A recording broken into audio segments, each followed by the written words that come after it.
Nominated పోస్టుల ఖరారు. Viral అవుతున్న కూటమి ప్రభుత్వ జాబితా. జనసేనకు ఎన్ని పదవులో తెలుసా?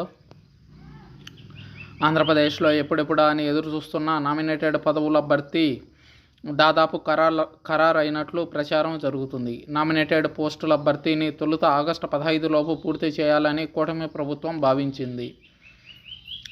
అయితే 3 పార్టీల మధ్య పదవుల పంపకం విషయంలో ఓ కొలిక్కి రాకపోవడంతో పదవుల భర్తీ ఆలస్యమైంది. చివరకు ఓ కొలిక్కి రావడంతో జాబితా సిద్ధమైనట్లు తెలుస్తుంది. అంతేకాదు, సోషల్ మీడియాలో ఇందుకు సంబంధించిన జాబితా తెగ వైరల్ అవుతుంది. 3 పార్టీలకు సంబంధించిన సీనియర్లకు ఇందులో ప్రాధాన్యత కల్పించడం విశేషం.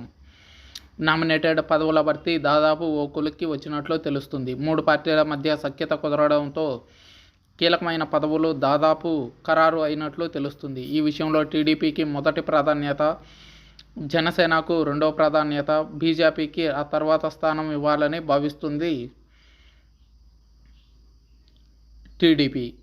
కూటమి ఏర్పాటు నేపథ్యంలో టీడీపీలోని ముఖ్య నేతలు తమ పదవులు కోల్పోవాల్సిన పరిస్థితి ఉత్పన్నమైంది. అయితే కూటమి కట్టకపోతే గెలుపు అసాధ్యమని భావించిన వారు త్యాగాలకు సిద్ధపడ్డారు.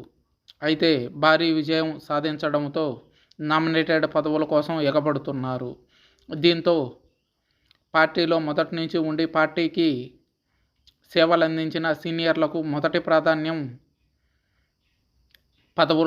నామినేటెడ్ పదవుల్లో చోటు కల్పిస్తారని మొదటి నుంచి సీఎం చంద్రబాబు చెబుతున్న సంగతి తెలిసిందే. ఈ క్రమంలోనే కొత్త ప్రభుత్వం ఏర్పాటైన నాటి నుంచి నామినేటెడ్ పదవుల కోసం నేతలు ఆశగా ఎదురు చూస్తున్నారు. వీరిలో మాజీ మంత్రులు, జిల్లా పార్టీ అధ్యక్షులు, సీనియర్ నాయకులు మొదలుకొని నియోజకవర్గ స్థాయి నేతలు, మండల స్థాయి నేతలు కూడా నామినేటెడ్ పదవులను ఆశిస్తున్న సంగతి తెలిసిందే. అంతేకాదు, నామినేటెడ్ పదవుల కోసం అన్ని పార్టీల నుంచి వేల సంఖ్యలో దరఖాస్తులు రావడంతో వాటిని వడపోసి ఎంపిక చేసినట్లు తెలుస్తుంది. టీటీడీ చైర్మన్గా బీఆర్ నాయుడు, మీడియా సంస్థల అధినేత, ఏపీఐసీసీ చైర్మన్గా బొడ్డు వెంకటరమణ చౌదరి, తెలుగుదేశం పార్టీ సీనియర్ నాయకుడు. ఏపీఎస్ఆర్టీసీ చైర్మన్గా మాజీ మంత్రి దేవినేని ఉమామహేశ్వరరావు. దేవినేని ఉమా పొత్తులో భాగంగా తన ఎమ్మెల్యే పదవిని వదులుకోవాల్సి వచ్చింది. ఏపీ టూరిజం డెవలప్మెంట్ కార్పొరేషన్ చైర్మన్గా నాదెండ్ల బ్రహ్మణ చౌదరి, తెలుగుదేశం. ఫుడ్ కమిషన్ చైర్మన్గా టీడీపీ జాతీయ అధికార ప్రతినిధి పట్టాభి సైతం గత ప్రభుత్వ హయాంలో అనేక పర్యాయాలు జైలుకెళ్ళి లాఠీచార్జ్ కూడా అనుభవించాల్సిన పరిస్థితి ఎదురైంది. శాప్ చైర్మన్గా పుల్లంరెడ్డి దినేష్ రెడ్డి, తెలుగుదేశం పార్టీ. మహిళా చైర్మన్గా Reddy Vani, Telugu Desam. AP seed development corporation చైర్మన్గా Vijay Kumar. AP warehousing corporation చైర్మన్గా Somu Veerraju. APSRTC regional board చైర్మన్గా Sheikh Riyaz, Janasena. AP granite beautification corporation చైర్మన్గా Bandreddy Ramakrishna, Janasena. AP markfed చైర్మన్గా Vishnuvardhan Reddy, BJP.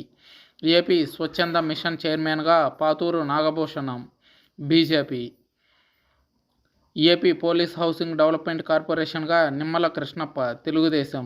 AP meat corporation చైర్మన్గా అనిమిని రవినాయుడు, తెలుగుదేశం. ఏపీ ఎస్ఎంఐడిసి చైర్మన్గా రాయపాటి అరుణ, జనసేన. తుడా చైర్మన్గా దివాకర్ రెడ్డి, తెలుగుదేశం.